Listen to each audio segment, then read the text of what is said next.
Last ഒരു മാസത്തെ incident നോക്കുകയാണെങ്കിൽ നമുക്കറിയാം US ഒരു അഡീഷണൽ 25% താരിഫ്, അതായത് ടോട്ടലായിട്ട് 50% താരിഫ് ഇന്ത്യയിൽ ഇമ്പോസ് ചെയ്തിട്ടുണ്ടായിരുന്നു. പിന്നെ നോക്കുകയാണെങ്കിൽ FIs കണ്ടിന്യൂസ് ആയിട്ട് സെല്ല് ചെയ്യുന്നുണ്ട്. ലാസ്റ്റ് ഏകദേശം 1 ഇയർ ആയിട്ട് ഇടയ്ക്ക് 1-2 മാസം മാത്രമേ ഒരു ബൈയിങ് ഉണ്ടായിരുന്നുള്ളൂ. ഇപ്പോൾ കണ്ടിന്യൂസ് ആയിട്ട് അവരുടെ സെല്ലിംഗ് മോഡിലാണ്.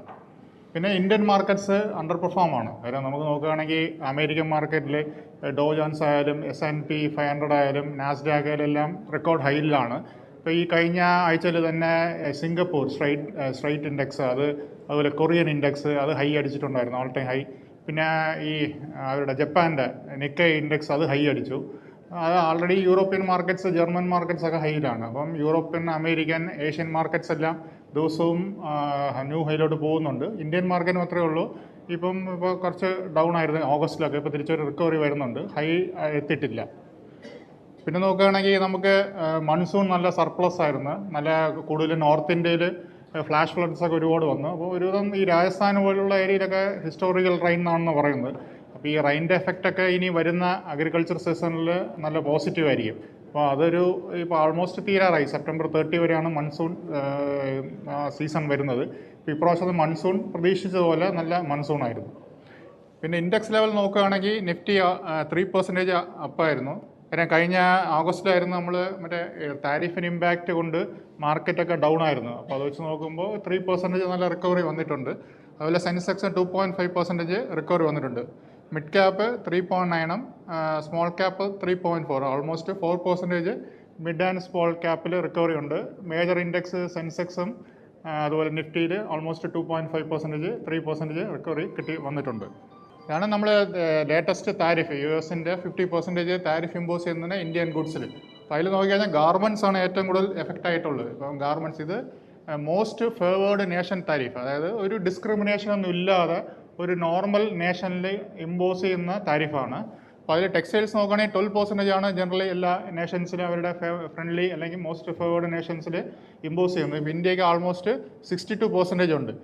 അതുപോലെ നോക്കുകയാണെങ്കിൽ ഇപ്പം പിന്നെ ജെം ആൻഡ് ജ്വല്ലറി നോക്കുകയാണെങ്കിൽ gold gem and jewellery 55% tariff impose ചെയ്തിട്ടുണ്ട്. പിന്നെ ഇതൊക്കെ 59% ഉണ്ട്. അപ്പോൾ ഏറ്റവും കൂടുതൽ ഈ എംപ്ലോയി ജനറേഷൻ ഇൻഡസ്ട്രി എന്ന് പറയുമ്പോൾ ഈ ഗാർമെൻറ്റ്സും ജെം ആൻഡ് ജ്വല്ലറിയാണ്. ഇതാണ് ഏറ്റവും കൂടുതൽ ബാധിച്ചിട്ടുള്ളത്. അപ്പോൾ ഇതിൻ്റെ ന്യൂസ് വന്നതോടെയാണ് ഇപ്പോൾ ഓട്ടോ പാർട്സൊക്കെ അവർക്ക് ഇന്ത്യക്ക് ഉണ്ടെങ്കിലും, നല്ല എക്സ്പോർട്സ് ഉണ്ടെങ്കിലും അത് കമ്പാരിറ്റീവ്ലി എംപ്ലോയ്മെൻറ്റ് ജനറേഷൻ ഉണ്ട്. പക്ഷേ ഈ ഗാർമെൻറ്റ്സ് പോലെ ഇല്ല, ടെക്സ്റ്റൈൽസ് പോലെ ഇല്ല. അതുകൊണ്ടാണ് നമുക്കറിയാം ഇതിൻ്റെ ന്യൂസ് വന്നപ്പോൾ ടെക്സ്റ്റൈൽ സ്റ്റോക്സ് ഒക്കെ ഭയങ്കര കറക്ഷൻ വന്നു. അതുപോലെ ജെം ആൻഡ് ജ്വല്ലറി എക്സ്പോർട്സ് അതുപോലെയൊക്കെ നല്ലൊരു കറക്ഷൻ വന്നിട്ടുണ്ടായിരുന്നു.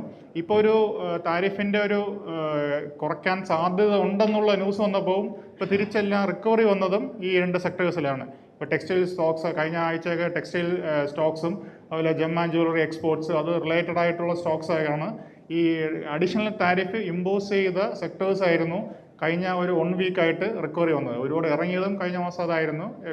കൂടുതൽ റിക്കവറി ഇപ്പോൾ വരുന്നതും അതിലാണ്. അപ്പോൾ ഇതിൻ്റെ ഒരു ഫൈനൽ ഡിസിഷൻ സാർ പറഞ്ഞ പോലെ ഒക്ടോബർ നവംബർ അടുത്ത ഒരു മാസത്തിനൊക്കെ വരാൻ സാധ്യതയുണ്ട്. അപ്പോൾ വരികയാണെങ്കിൽ ആ ഒരു താരിഫിൻ്റെ ഇമ്പാക്റ്റ് കൊണ്ട് കറക്റ്റ് ചെയ്ത അത്രയും % തന്നെ റിക്കവറി തിരിച്ച് വരുന്നതാണ്. പിന്നെ നോക്കുകയാണെങ്കിൽ US കുറച്ച് ട്രൈ ചെയ്യുന്നുണ്ട്. അവരെ ഇമ്പോസ് ചെയ്യുന്ന പോലെ യൂറോപ്യൻ യൂണിയനും അവരുടെ G7 കൺട്രീസിലൊക്കെ കൂടുതൽ താരിഫ് ഇന്ത്യയിലോട്ട് ഇമ്പോസ് ചെയ്യാനാണ്. റഷ്യൻ ഓയിൽ മേടിക്കുന്നതിൻ്റെ റീസൺ വെച്ച് കൂടുതൽ താരിഫ് ഇമ്പോസ് ചെയ്യാനായിട്ട് ശ്രമിക്കുന്നുണ്ട്. പക്ഷേ ഇന്നലെയൊക്കെ 1-2 യൂറോപ്യൻ ലീഡേഴ്സൊക്കെ പറഞ്ഞിട്ട് അവരങ്ങനെ താരിഫൊന്നും ഇമ്പോസ് ചെയ്യത്തില്ലെന്ന്. കാര്യം അവർക്കും യൂറോപ്യൻ യൂണിയനും അമേരിക്ക ആൾറെഡി താരിഫ് ഇമ്പോസ് ചെയ്യുന്നതുകൊണ്ട് ഈ താരിഫ് വാറിലൊന്നും അവരും വരാനായിട്ട് താല്പര്യപ്പെടുന്നില്ല. അപ്പോൾ പല രാജ്യങ്ങളും അവർ അഡീഷണൽ താരിഫ് ഇമ്പോസ് ചെയ്യാനായിട്ട് വില്ലിങ് അല്ല, റിലക്റ്റൻ്റ് ആണ്. അപ്പോൾ അത് ആ ഒരു സ്ട്രാറ്റജി മിക്കവാറും US-ന് സക്സസ് ആവാൻ സാധ്യത കുറവാണ്. താരിഫ് അവർ ഇമ്പോസ് ചെയ്യുന്നതിന് മെയിൻ റീസൺ അഡീഷണൽ ഒരു ഈസി റവന്യൂ. ഇപ്പോൾ അറിയാം, ഇന്ത്യ ഏറ്റവും കൂടുതൽ കടമുള്ള ഒരു ഡെറ്റുള്ള ഫിസിക്കൽ ഡെറ്റുള്ള ഒരു കൺട്രിയാണ് അമേരിക്ക. അപ്പോൾ അവർക്ക് പെട്ടെന്ന് റവന്യൂ ജനറേറ്റ് ചെയ്യുന്ന ഒരു മെത്തേഡായിട്ടാണ് ഈ താരിഫിനെ അവർ ഇമ്പോസ് ചെയ്യുന്നത്. പക്ഷേ ഈ താരിഫ് ഇട്ടാലും ഈ ഒരു ഫിസിക്കൽ ഡെഫിസിറ്റ് ഉണ്ട്, അവരുടെ റവന്യൂ എക്സ്പെൻസിൻ്റെ ഒരു ഡെഫിസിറ്റ്. അത് ഇത് ചെയ്യാനുള്ള ചാൻസ് വൈഡൻ ആവത്തേ ഉള്ളൂ.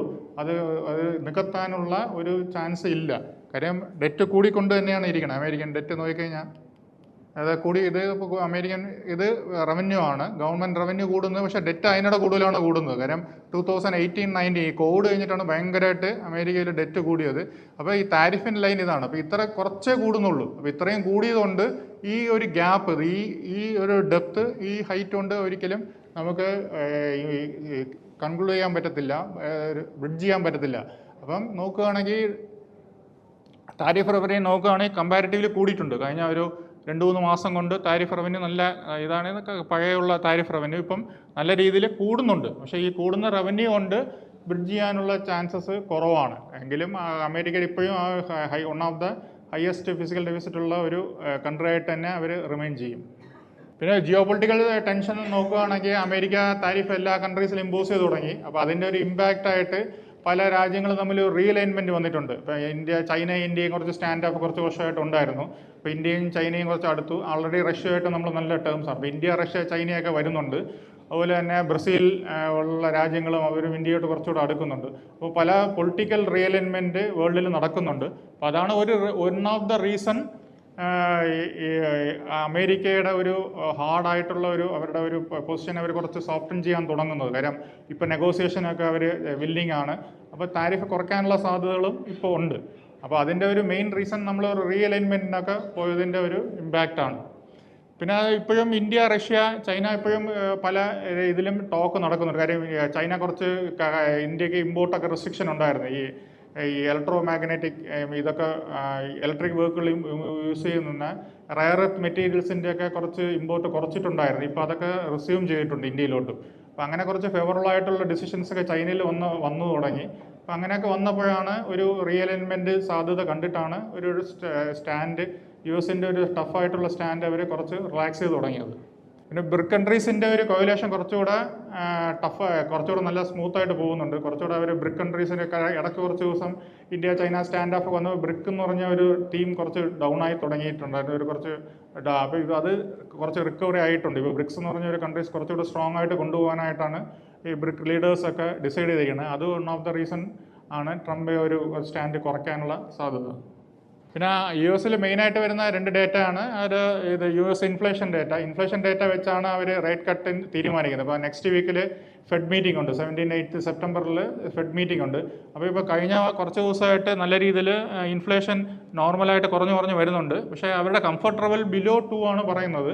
പക്ഷേ ബിലോ 2 പോയിട്ടില്ല, എങ്കിലും ഒരു എബൌട്ട് 2 നിൽക്കുന്നുണ്ട്. പിന്നെ അൺഎംപ്ലോയ്മെൻറ്റ് റേറ്റും കണ്ടിന്യൂസ് ആയിട്ട് ഇതുണ്ട്. 4% ബിലോ 4% ആണ് അവരുടെ ഒരു കംഫർട്ട് ലെവൽ. ഇപ്പോഴും ഒരു അറൗണ്ട് 4.2% ഉണ്ട്. അപ്പം അൺഎംപ്ലോയ്മെൻറ്റ് ഹൈ ആയിട്ടുള്ളതുകൊണ്ട് ഒരു എക്കണോമിക്ക് ബൂസ്റ്റ് ചെയ്യാനായിട്ട് ഒരു ഇൻട്രസ്റ്റ് റേറ്റ് കട്ട് ചെയ്യാൻ സാധ്യതയുണ്ടെന്ന് പറഞ്ഞാണ് ഇപ്പോൾ ലാസ്റ്റ് അമേരിക്കൻ മാർക്കറ്റ് കയറുന്നത്. 0.5 വരെ കുറയ്ക്കാൻ സാധ്യതയുണ്ട്. പിന്നെ ഈ വർഷം ഇനി ഒരു മൂന്ന് മീറ്റിംഗ് ഉണ്ട്. അപ് ടു ഡിസംബർ വരെ ഒരു 0.75 ബേസിസ് പോയിന്റ് വരെ അവർ ഇൻട്രസ്റ്റ് റേറ്റ് കട്ട് ചെയ്യുന്നുള്ള ഒരു ഹോപ്പിലാണ് മാർക്കറ്റ് കയറുന്നത്. കാരണം അൺഎംപ്ലോയ്മെൻറ്റ് റേറ്റ് കുറഞ്ഞു വരണം. അൺഎംപ്ലോയ്മെൻറ്റ് റേറ്റ് കുറഞ്ഞു വരണമെങ്കിൽ, ജോബ് ക്രിയേഷൻ വരണമെങ്കിൽ ഒരു എക്കണോമിക് ബൂസ്റ്റ് വന്നാലേ അത് വരത്തുള്ളൂ. അപ്പോൾ ഒരു ഇൻട്രസ്റ്റ് റേറ്റ് കട്ട് ചെയ്ത് എക്കണോമി ബൂസ്റ്റ് ചെയ്യാനായിരിക്കും ഫെഡ് ശ്രമിക്കുന്നതെന്ന് പറഞ്ഞ ഒരു ഒറ്റ റീസണിലാണ് ഇപ്പം മാർക്കറ്റ് US മാർക്കറ്റിൽ മെയിൻലി നാസ്ഡാക്ക് എന്നും പുതിയ റെക്കോർഡ് ഹൈയിലോട്ട് പോകുന്നത്. പിന്നെ ഏറ്റവും വലിയൊരു ഇമ്പോർട്ടൻ്റ് ആയിട്ടുള്ള August 15 പ്രൈം മിനിസ്റ്റർ അനൗൺസ് ചെയ്തിട്ടുണ്ട് GST റാഷണലൈസേഷൻ വരും എന്ന് പറഞ്ഞ്. അത് കഴിഞ്ഞ 3rd and 4th മീറ്റിംഗ് ഉണ്ടായിരുന്നു, GST കൗൺസിൽ മീറ്റിംഗ്. അത് 3rd തന്നെ അവർ അനൗൺസ് ചെയ്തിട്ടുണ്ട്. ഇപ്പോഴത്തെ മീറ്റിംഗ് വെച്ച് നോക്കുകയാണെങ്കിൽ 5 and 18% ആണ് 2 GST റേറ്റ് ഇപ്പം നിലവിലുള്ളൂ. പ്ലസ് അഡീഷണലി ഒരു 40% for sin and luxury goods എന്ന് പറഞ്ഞ ഒരു 40% ഇവിടെ വെച്ചിട്ടുണ്ട്. അപ്പം നിയർലി 12 and 28%, 12%, 28% ഉള്ള ആ ഒരു 2 റേറ്റും ആ സ്ലാബ് എന്ന് പറയുന്ന 2 റേറ്റ് അവർ വേണ്ടെന്ന് വെച്ചു. പിന്നെ വരികയാണെങ്കിൽ net revenue loss of around 48,000 ആണ് പറയുന്നത്. ഒരു GST റാഷണലൈസേഷൻ വെച്ച് വരുന്നത് ഒരു 48,000 crores വരുന്നതാണ് ഇപ്പോഴത്തെ. പക്ഷേ കൂടുതൽ കൺസപ്ഷൻ വന്നു കഴിഞ്ഞാൽ ഇത് അഡ്ജസ്റ്റ് ചെയ്യാൻ പറ്റുന്നതാണ് ഗവൺമെൻറ് നോക്കുന്നത്. കാരണം ഗവൺമെൻറ്റിലുള്ള ആധികാരികമായിട്ടുള്ള ഡേറ്റാസ് എന്ന് പറയുന്നത് 2003-4 ആ ഡേറ്റാസൊക്കെ ഉള്ളൂ. അപ്പോൾ നെക്സ്റ്റ് അത് കഴിഞ്ഞിട്ട് 1 to 2 years കഴിഞ്ഞു. അപ്പോൾ അതിൻ്റെ ഡേറ്റ ഇല്ലാത്തതുകൊണ്ട് ഈ ഒരു എമൗണ്ട് അവർ പറയുന്നുണ്ട് 48,000 എന്നുള്ളത്. അപ്പോൾ അതൊരു ഒരു കൺസപ്ഷൻ ബൂസ്റ്റ് വന്നു കഴിഞ്ഞാൽ ഇത് അഡ്ജസ്റ്റ് ചെയ്യാൻ പറ്റുമെന്നാണ് എല്ലാ സ്റ്റേറ്റ്സും വിചാരിക്കുന്നത്.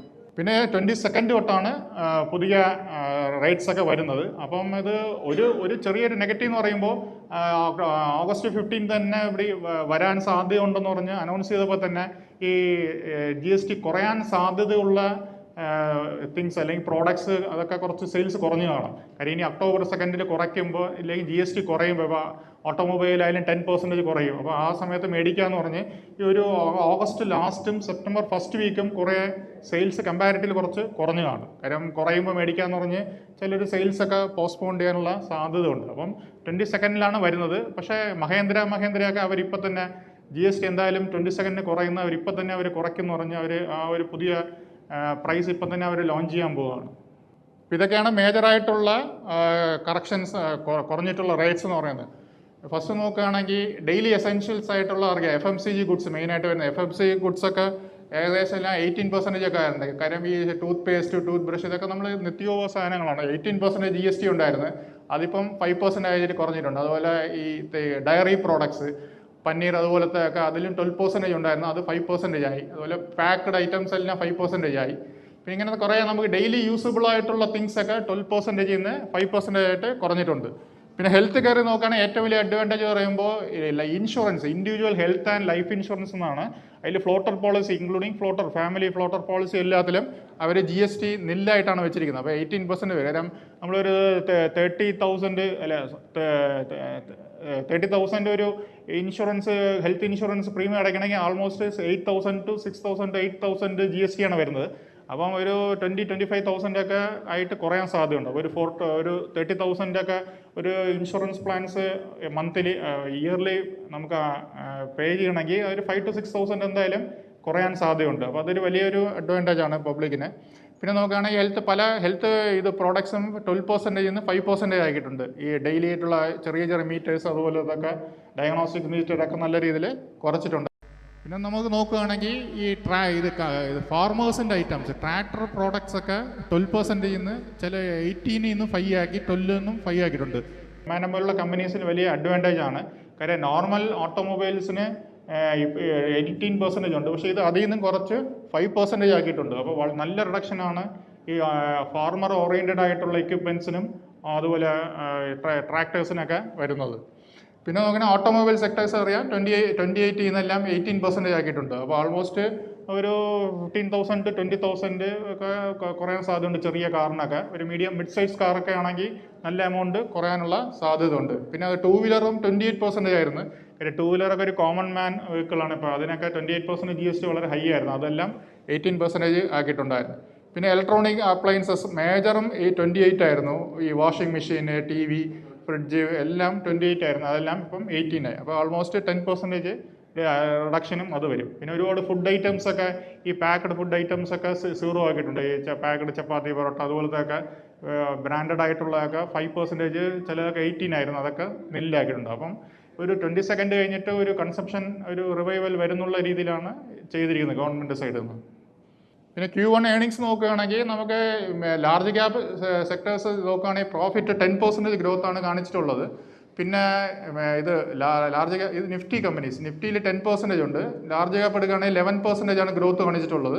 പിന്നെ മിഡ് ക്യാപ്പ് 20% ഗ്രോത്ത് ഉണ്ട്. പക്ഷേ ഈ സ്മോൾ ക്യാപ്പ് കമ്പനീസ് നെഗറ്റീവാണ്. അപ്പോൾ സ്മോൾ ക്യാപ്പ് കമ്പനീസ് നമ്മൾ ഏകദേശം 4,000 കമ്പനീസിൻ്റെ ഒരു എടുത്തപ്പോൾ അത് ഗ്രോത്ത് ഇല്ല. അതുകൊണ്ടാണ് സ്മോൾ ക്യാപ്പ് ഇപ്പോഴും ഒരു വലിയൊരു റാലി. നമ്മൾ മിഡ് ക്യാപ്പ് കമ്പനീസാണ് ജനറലി നല്ല ഗ്രോത്ത് കാണിച്ചിട്ടുള്ളത്. പ്രോഫിറ്റിൽ 20% ഗ്രോത്ത് കാണിച്ചിട്ടുണ്ട്. ഈ നിഫ്റ്റി കമ്പനിയിലും 10% ഗ്രോത്ത് ഉണ്ടെങ്കിലും അതർ ഇൻകം 23% ഗ്രോത്ത് ഉണ്ട്. അപ്പോൾ ഈ പല കമ്പനീസിലും അതർ ഇൻകം കൊണ്ടാണ് പ്രോഫിറ്റ് ബൂസ്റ്റ് ചെയ്തിട്ടുള്ളത്.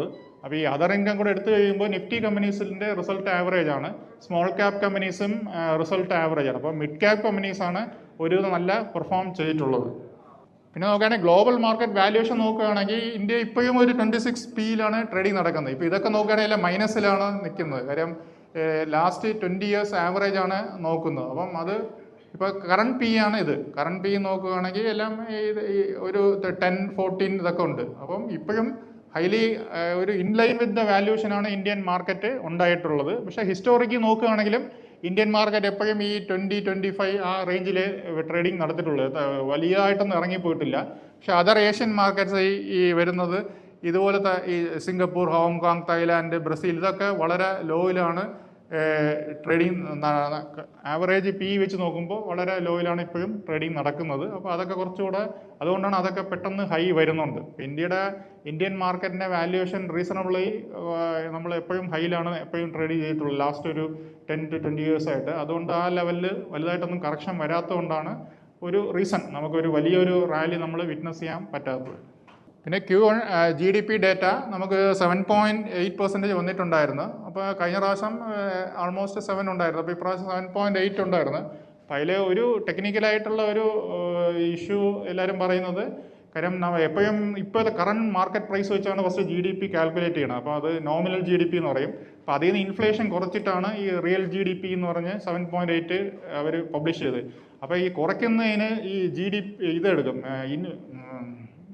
ഇൻഫ്ലേഷൻ ഒന്ന് കുറയ്ക്കുന്നത്. അപ്പോൾ അതിൽ WP ഇൻഫ്ലേഷനാണ് എടുക്കുന്നത്. അപ്പോൾ അവർ 1% ആണ് WP ഇൻഫ്ലേഷൻ എടുത്തിട്ടുള്ളത്. പക്ഷേ CPI ഇൻഫ്ലേഷൻ ഇന്നലെ വന്നത് വളരെ കുറവായിരുന്നു, എന്നിട്ട് 2.1% ഉണ്ട്. അപ്പം ജനറലി CPI ഇൻഫ്ലേഷൻ എടുത്തു കഴിഞ്ഞാൽ GDPയുടെ വാല്യൂ കുറച്ചുകൂടെ കുറയാൻ സാധ്യതയുണ്ട്. അപ്പോൾ അവർ WP ഇൻഫ്ലേഷൻ എടുത്താണ് അത് ഡിഫ്ലേറ്റ് ചെയ്തിരിക്കുന്നത്. പറഞ്ഞാൽ നോമിനൽ GDP നിന്ന് റിയൽ GDP കാൽക്കുലേറ്റ് ചെയ്യാനായിട്ട് ആ ഇൻഫ്ലേഷൻ വെച്ചാണ് അത് മൈനസ് ചെയ്യുന്നത്. അപ്പോൾ അത് മൈനസ് ചെയ്ത് WP ഇൻഫ്ലേഷനാണ് എടുത്തിരിക്കുന്നത്.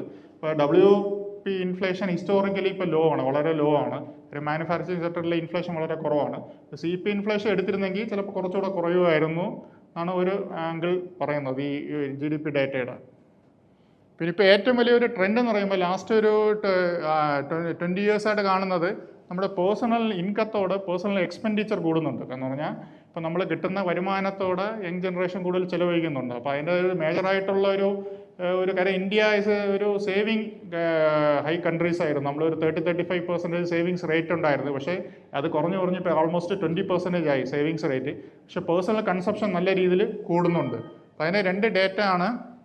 ഇപ്പോൾ എല്ലാം നോക്കുമ്പോൾ പേഴ്സണൽ ഡിസ്പോസിബിൾ ഇൻകമും ഈ പേഴ്സണൽ കൺസപ്ഷൻ എക്സ്പെൻഡിച്ചറാണ്. ഇപ്പോൾ പണ്ടൊക്കെ നോക്കുകയാണെങ്കിൽ ഡിസ്പോസിബിൾ ഇൻകം കൂടുതലും കൺസപ്ഷൻ കുറവായിരുന്നു. അതായത് ഈ ബ്ലൂ ലൈൻ ഹൈയും യെല്ലോ കുറവായിരുന്നു. പക്ഷേ ലാസ്റ്റ് കുറച്ച് വർഷമായിട്ട് 20s-ലും 2010-ലും 20s എടുക്കുകയാണെങ്കിൽ ഈ യെല്ലോ ലൈൻ ഹൈ ആയി, ബ്ലൂയുടെ യെല്ലോ ലൈൻ ഹൈ. അതായത് നമ്മുടെ പേഴ്സണൽ ഇൻകത്തോടെ എക്സ്പെൻഡിച്ചർ കൂടി വരുന്നുണ്ട്.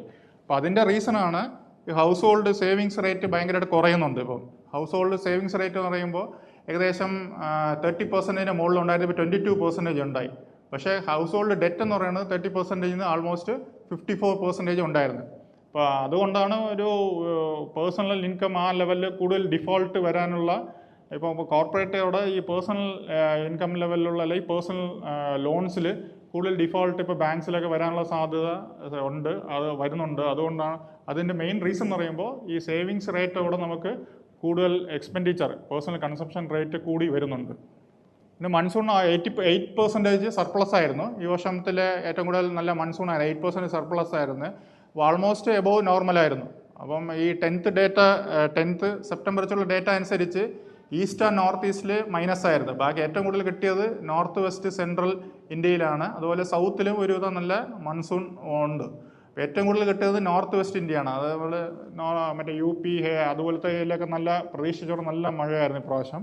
അപ്പോൾ അതിൻ്റെയൊക്കെ ഇമ്പാക്റ്റ് ഈ ഷുഗർ സെക്ടറിന് പോസിറ്റീവാണ്. കാരണം ഷുഗർ ബെൽറ്റ് എന്ന് പറഞ്ഞാൽ UP മഹാരാഷ്ട്രയ്ക്കൊക്കെ നല്ല മഴ കിട്ടിയിട്ടുണ്ട്. അപ്പോൾ ഷുഗറിനൊക്കെ ഇപ്രാവശ്യം നെക്സ്റ്റ് ഇയറിൽ നല്ല ഔട്ട്പുട്ട് വരുന്നതാണ് പറയുന്നത്. അപ്പോൾ ഓവറോൾ കൺട്രി നോക്കുകയാണെങ്കിൽ +8% ആണ് മൺസൂൺ വന്നിട്ടുള്ളത്. പിന്നെ ഗോൾഡ് നോക്കുകയാണെങ്കിൽ ലാസ്റ്റ് 1 year ആയിട്ട് ആൾമോസ്റ്റ് $2,600 നിന്ന് $3,600 പോയിട്ടുണ്ട്. അപ്പോൾ നല്ലൊരു ആൾമോസ്റ്റ് 50% റിട്ടേൺ, നിയർ 50% റിട്ടേൺ ഗോൾഡിൽ കൊടുത്തിട്ടുണ്ട്. ഗോൾഡ് കണ്ടിന്യൂസ് ആയിട്ട് ഡെയിലി പോകുന്നുണ്ട്, ന്യൂ ഹൈ പോകുന്നുണ്ട്. അപ്പോൾ അതിൻ്റെ റീസൺ നേരത്തെ സാറ് പറഞ്ഞ്. അപ്പോൾ നല്ല ഒരു ബൈയിങ് വരുന്നുണ്ട്. ഓൾട്ടർനേറ്റീവ് കറൻസി എന്നുള്ള ഡോളർ ബീറ്റ് ചെയ്യാനായിട്ട് ഒരു ഓൾട്ടർനേറ്റീവ് കറൻസി എന്നുള്ള രീതിയിൽ എല്ലാ സെൻട്രൽ ബാങ്ക്സും ഗോൾഡ് മെയിനായിട്ട് മേടിക്കുന്നുണ്ട്. പൊതുവെ സെൻട്രൽ ബാങ്ക് അവരുടെ റിസർവ്സിൽ ഗോൾഡ് കാണും, ഡോളേഴ്സ് കാണും, അല്ലാത്ത കൺട്രീസിൻ്റെ കറൻസീസും കാണും. അപ്പം ഈ ഡോളർ അവിടെ കൂടുതൽ ഇപ്പം ഗോൾഡ് റിസർവ് ആണ് കൂടുതൽ വേൾഡിലുള്ള എല്ലാ സെൻട്രൽ ബാങ്കും ബൈ ചെയ്യുന്നത്. അതാണ് ഒരു റീസൺ ഈ ഗോൾഡിൻ്റെ കണ്ടിന്യൂസ് ആയിട്ടുള്ള ഒരു റാലിക്കുള്ള ഒരു മെയിൻ റീസൺ എന്ന് പറയുമ്പോൾ buying by world central bank. എല്ലാ ഇന്ത്യയിലുള്ള RBI പോലുള്ള എല്ലാ രാജ്യത്തിലുള്ള മെയിൻ സെൻട്രൽ ബാങ്ക് ഒരു ഗോൾഡ് റിസർവിൻ്റെ പെർസെൻറ്റേജ് കൂട്ടിക്കൊണ്ടുവരികയാണ്.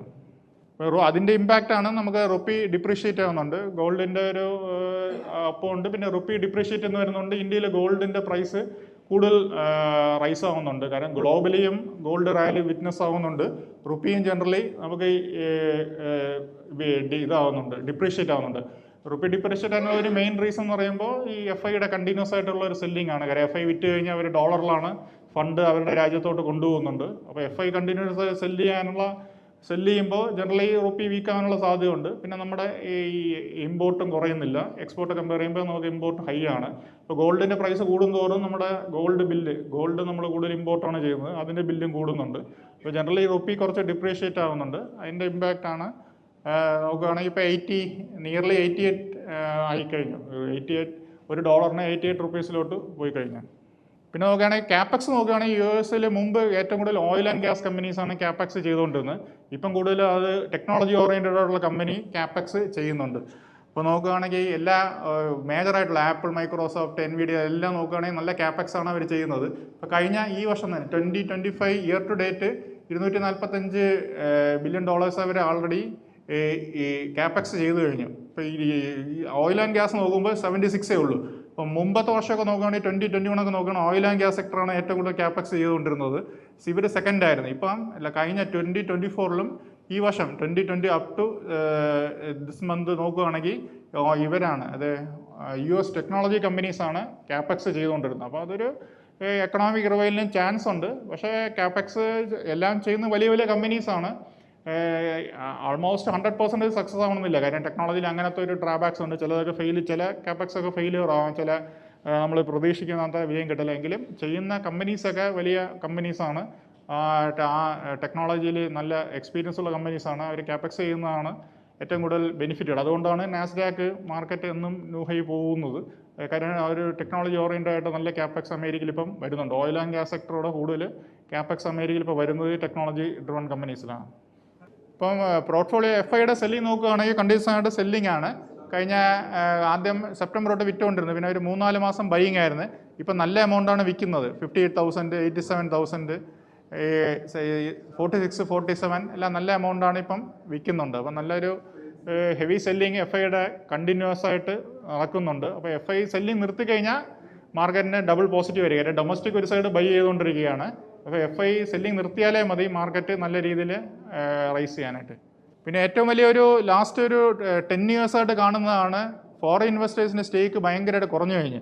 ഇപ്പോൾ മുമ്പൊക്കെ ആണെങ്കിൽ അവർ 15% 20% വരെ പോയിട്ടുണ്ടായിരുന്നു. 2015-16 ഈ ഫോറിൻ ഇൻവെസ്റ്റേഴ്സിൻ്റെ ഇന്ത്യയിലുള്ള മൊത്തത്തിലുള്ള സ്റ്റേക്ക് എന്ന് പറഞ്ഞാൽ 20% ആയിരുന്നു. അവിടെ നിന്ന് കുറഞ്ഞ് ഇപ്പോൾ 15% ആയി.